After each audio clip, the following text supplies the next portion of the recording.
if your business didn't decline, but you're impacted in this, I want to get into some legalistic terms here.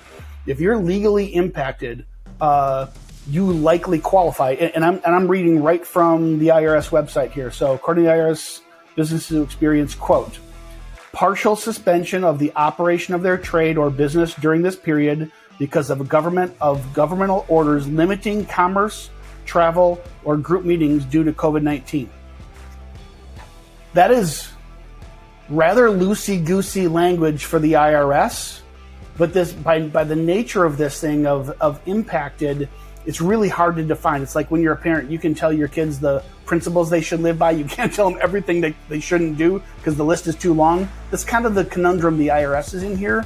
But if you could help unpack, because if people understand what the quote-unquote nominal impact of partial shutdowns really means and how the nominal impact of a part of their business cascades to the rest of their business, this can be life-changing legal stimulus that people have available. Can you just start unpacking that? And then I want to talk about what some specific examples might look like. You bet. I mean, really what it comes down to is, did you have any kind of governmental order, whether that's state, city, county, a true governmental order? So not a suggestion, but an actual order. Because that's really, in essence, what the IRS is most concerned about is, did you have this order or not? And quite frankly, that's black and white. So unfortunately, due to the conservative nature for CPAs and EAs and tax pros, and I don't mean with our politics, I just mean fiscally, and it's like, well, if the line's up there, we don't want to get anywhere near that. It's just kind of the temperature that you're getting with your tax advisor. And this is the thing. It's black and white. There is really no gray in the fact of, were you under a governmental order or not? And see, that's not what your CPA, EA, and your tax pro is keeping up with. It's not even really their job. It should be you as the business owner. Right. Uncover that. You can't be the only one wondering in your exact area. So get with your other business owners on that. Because if you're under that order, then what it comes down to is next, were you impacted, yes or no? Right? So if the IRS just were to say to you, and in essence, you're now concerned that it's the IRS and there's a big light on your face and you're under oath and they have a lie detector under the microscope here. And can you say yes or no to that question? Were you impacted, yes or no? And I don't mean with a smirk and, well, tell me what impacted means. I'm talking about, did you feel impacted, yes or no? So were you under a governmental order? Did you feel impacted? Yes. And the reason I'm just saying that is that then it really is, okay, well then how were you impacted? And I would just say this, I know it's technical and I know we want to get into some examples, but if you don't mind, the most, I think, eye-opening example is in IRS Notice 2021-20, and I get this, that sounds like, okay, we're getting too detailed, but it's question number 11 because it's just a series of FAQs. Yeah. So with that, if you go to number 11, here is the example that the IRS gives, in essence, is you have a essential business. You have a hospital. And then that hospital is also associated with a pharmacy. Well, the pharmacy is non-essential. The hospital is essential. But if the gross receipts overall of that pharmacy are more than 10% of the overall gross receipts, and that pharmacy then was under a governmental order and it was shut down, the IRS goes out of their way in a very long explanation to say this, then that entire business qualifies. So you would think, well, whoa, a hospital can't qualify. Well, you're right.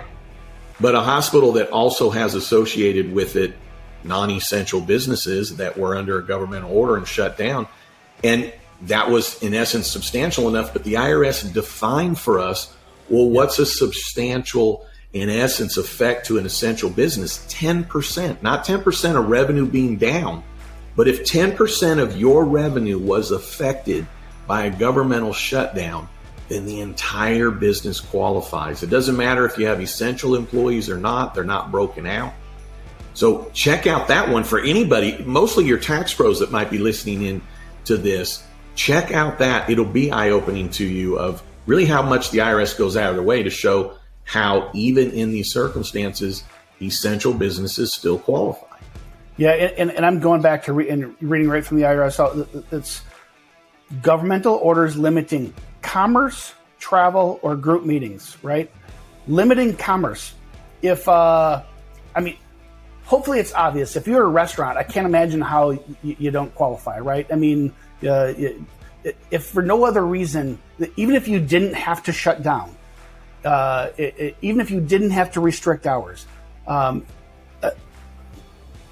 just the social distancing requirements for how far apart you could put tables limits your capacity of your restaurant, and maybe the local community poured out to you and really stepped up for takeout orders, and you didn't have the decline in gross receipts. But if you limited the capacity of your business and the number of customers you can normally serve, you qualify, right?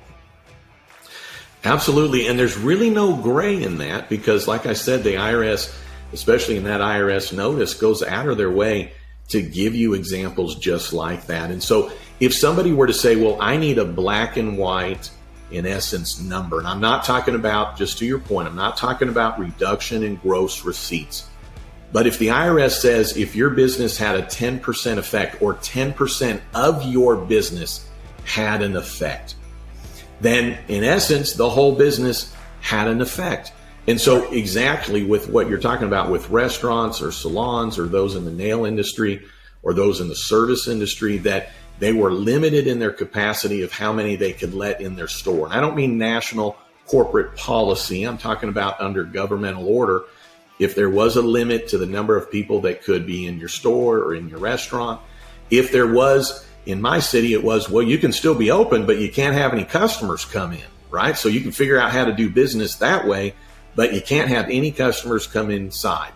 Well, then in those circumstances, commerce was limited. And see, this is where, in essence, people think, well, that's kind of gray and not. And I go back to, but was your business affected? Yes or no?